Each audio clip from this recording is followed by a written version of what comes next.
What's going on, everybody, and welcome back to a brand new episode on my channel. As always, I'm Jay, and today, guys, I'm talking about Guardians of the Galaxy 3 with some spoilers, so you've been warned. And obviously, this one was going to be a doozy no matter how you sliced it. This one, with the trailers and everything, and the fact that several of the actors all but confirmed that they were done with their characters, respectively, amongst them Dave Bautista, Zoe Saldana, and whatnot. It was definitely something where you knew that there was going to be some stakes, some type of losses, and yeah, surprisingly, there wasn't as much loss as I thought. None of the characters actually died, surprisingly. They all made it on through. But there was definitely a lot of sad and emotional storytelling in this one. And honestly, Guardians of the Galaxy 3 is not an appropriate title. This should have been called Rocket, because it was all about Rocket, and the whole story centered around him, and we had a plethora of flashbacks. And the thing of it is that the main villain of the film, High Evolutionary, actually has direct ties to Rocket because he is essentially the creator, the one who operated, experimented, and etc. all on Rocket. And that's really what we have to strap ourselves in for, is again a high velocity roller coaster of emotions. Now, that's not to say that the other cast members don't bring their A game. Obviously, we've got Chris Pratt back as a Star-Lord. This time he's a lot more hardened, seasoned, and of course, having gone through the loss of Gamora, even though there is a Gamora in the film, it's not the woman he loves, and he has to reconcile with that. You've got Karen Gillan's Nebula, who is just as surly, but this time she's a good guy. Dave Bautista's Drax still coming with the hits as far as jokiness and funniness and silliness. Groot, obviously, back in action. This time he's older, a little bit more of a older teen, that is.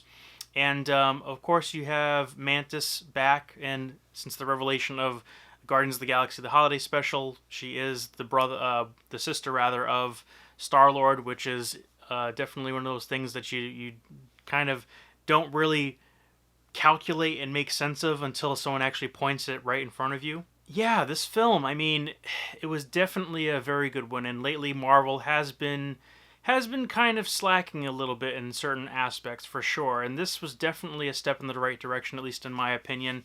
Obviously, it still has its kind of tonal shifts where it gets really heavy as far as emotions, and then all of a sudden it switches to really silly, really wonky. And no better character illustrated that than the fact that we got Adam Warlock, played by Will Poulter. The thing of it is that Adam Warlock was supposed to be a main fixture in the Infinity War story. In the comics, he totally is. He's a badass. He's just this cosmic kind of super being, and on the level of Thanos, from my understanding anyway. And he was teased at the end of the second Guardians film, and then as we know, he was not utilized for any of the Infinity duology, Infinity Wars or the Endgame film at all. So he's brought into this, and what we find out is that Adam Warlock was prematurely let out of his cocoon, so he's not even matured yet in terms of power, and sure as hell not in terms of attitude, because he still acts like a kid. It was definitely a little off-putting, and just reminded me of how inconsistent Thor Love and Thunder was as far as the humor, emotional balance. I don't know. I mean, I didn't mind Will Poulter, and I think that he works well inside of the film, but I was expecting a lot more from the Adam Warlock character. And how it ends, we do get some type of teases that he's going to be coming back, and there is potential and room to grow. And obviously, Marvel, the cinematic universe, the Marvel Studios films are not following the comics to the letter, which isn't always the worst thing in the world.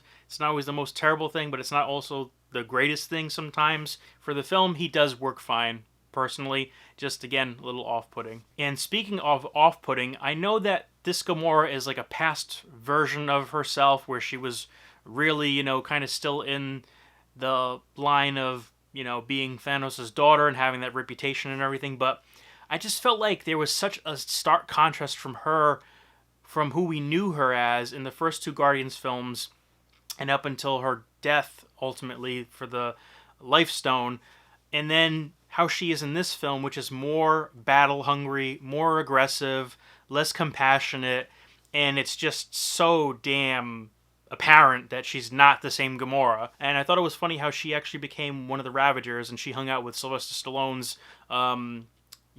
crew and everything, who, again, is comprised of the OG original comic Guardians from what I understand. Moving on to the story of the film, again, I thought it was really a great story, and the funny thing is that I had been exposed to the High Evolutionary and Counter Earth and all that stuff even before this film was even gestating in James Gunn's mind, because when I was little, I used to love Spider-Man cartoons, and of course Spider-Man Unlimited.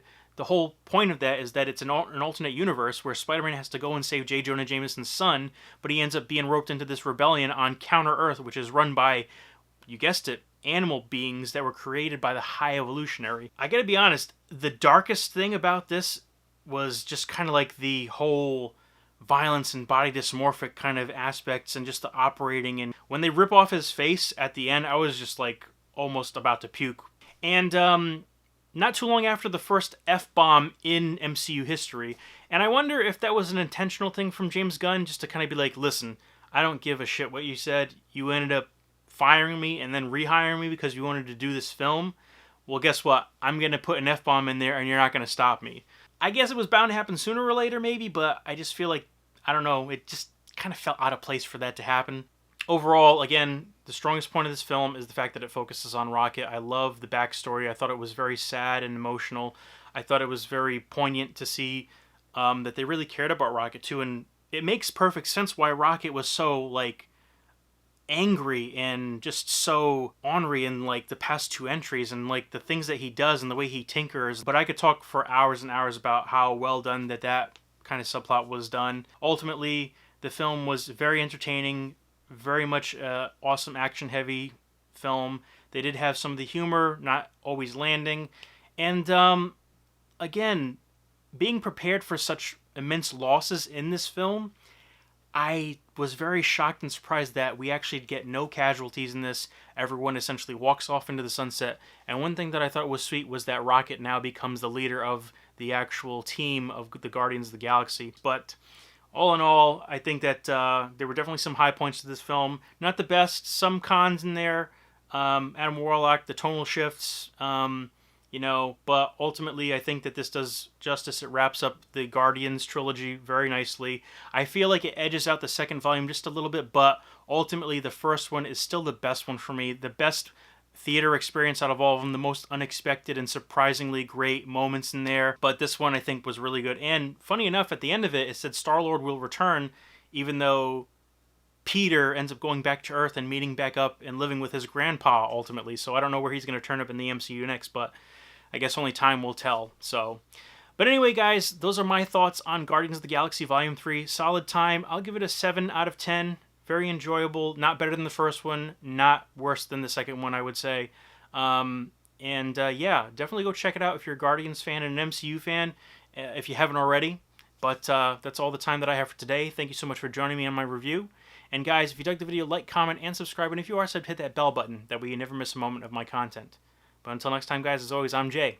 So take care, and bye.